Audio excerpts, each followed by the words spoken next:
1 जून 2025 की रात यूक्रेन ने रूस के सीधे दिल पर ऐसा हमला किया जिसे इतिहास में ऑपरेशन स्पाइडर वेब के नाम से जाना जा रहा है। यूक्रेन ने रूस के 4 एयरबेस और एक परमाणु नौसैनिक बेस पर बड़ा हमला कर उसे उड़ा दिया। 31 मई की रात को शुरू हुआ यह अभियान 1 जून को अपने चरम पर पहुंचा। ड्रोन, वायुसेना, तोपखाने और गुप्तचर एजेंटों का इस्तेमाल कर यूक्रेन ने 4 अलग अलग रणनीतियों से रूस के 13 जगहों पर भयानक नुकसान पहुंचाया। रूस के कई शहरों में ड्रोन हमले हुए, डिफेंस सिस्टम तबाह हो गई और कई पुलों को उड़ा दिया गया।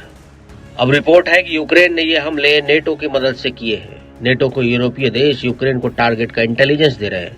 इसके साथ नेटो ने अपने स्पेशल सिस्टम, जिसे CSI की सर्विस भी कहते हैं, इसने यूक्रेन को देनी शुरू कर दी है, जिससे यूक्रेन के हमले सटीक हो रहे हैं। CSI एक ऐसा सिस्टम है जो सभी कमांड और कंट्रोल सिस्टम को कोऑर्डिनेट करता है। वहीं अमेरिका के बिना ही यूक्रेन की मदद के लिए इसका कोड नेम नेटो वाईफाई रखा गया है। यह हार्डवेयर सॉफ्टवेयर के जरिए टेक्निकल इंफॉर्मेशन एक्सचेंज करता है। इसका काम मिलिट्री विमानों और डिफेंस सिस्टम के बीच कोऑर्डिनेशन करना है। इसके जरिए सेना सभी टेक्निकल कमांड्स का संपर्क बना रहता है। यह सिस्टम दुश्मन के टारगेट के बारे में रियल टाइम डेटा इंफॉर्मेशन भेजता रहता है। नेटो वाईफाई के जरिए फील्ड, कमांड सेंटर और एयरबोर्न यानी हवा में सभी विमानों के बीच बराबर कनेक्शन बना रहता है।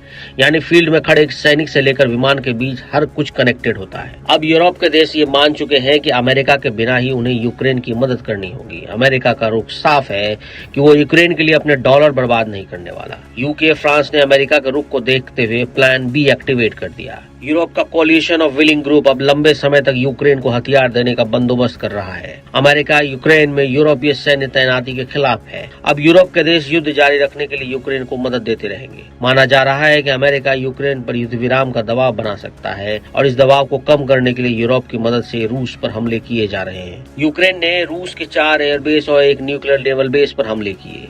इससे सबसे बड़ा नुकसान अब तक रूस को तो नहीं हुआ, लेकिन इस ऑपरेशन की शुरुआत 31 मई की रात को ही हो चुकी थी। खुफिया एजेंसियों ने एक साथ कई मोर्चे पर बड़े हमले की प्लानिंग की और इसका सबसे बड़ा टारगेट 1 जून को पूरा हुआ। 31 मई की शाम से यूक्रेन ने रूस पर 4 रणनीतियों के तहत हमले किए। इसके लिए ड्रोन, वायुसेना, आर्टिलरी और एजेंट्स का इस्तेमाल किया गया। रूस के कई शहरों पर यूक्रेन ने ड्रोन हमले किए, जिससे रिहायशी इलाकों में तबाही मच गई। फ्रंटलाइन पर यूक्रेन के हमलों में रूस के कई डिफेंस सिस्टम और मजबूत गढ़ तबाह हो गए। इसके साथ ही खुफिया एजेंसी ने सबोटाज हमला कर रूसी इंफ्रास्ट्रक्चर को तबाह कर दिया, जिससे एक पुल को धमाके से उड़ा दिया गया और इसकी चपेट में एक यात्री ट्रेन भी आई। यूक्रेन ने रूस पर इतना भीषण हमला अब तक नहीं किया था और इस हमलों के लिए 4 तरह की रणनीति का इस्तेमाल हुआ। ब्रियांस्क का पुल 31 मई और 1 जून की रात को गिरा। रूस ने इस मामले में आतंकवाद के एंगल की जांच शुरू कर दी। दूसरा हमला यूक्रेन ने कुर्स्क में किया। कुर्स्क के एक पुल पर IED लगाकर उसे उड़ा दिया गया। इसके स्लैब भी नीचे से गुजर रही एक ट्रेन पर गिरे। कुर्स्क में ट्रेन के 3 डब्बे पटरी से उतर गए और इसके साथ ही लोको पायलट यानी ट्रेन के ड्राइवर को गंभीर चोटें आई। इसके अलावा रिपोर्ट ये भी है कि जेप्रोजिया क्षेत्र में रूस की एक मिलिट्री ट्रेन को भी यूक्रेनी ड्रोन ब्रिगेड ने टारगेट किया। बीते कुछ महीने में रूस के कई पुल गिरे हैं। इसके पीछे यूक्रेनी खुफिया एजेंसी का हाथ बताया जा रहा है। ब्रियांस्क से पहले अप्रैल 2024 में स्मोलेंस्क का पुल गिरा।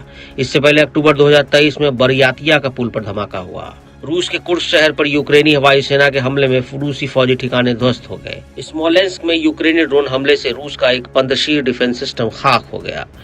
बेल्गोरोद में यूक्रेनी हमले से रूस के बख्तरबंद वाहन तबाह हो गए। रूस के कई इलाकों में यूक्रेनी एजेंट्स ने आगजनी भी की। मॉस्को के कई वेयर हाउस में यूक्रेनी एजेंट्स ने आग लगा दी।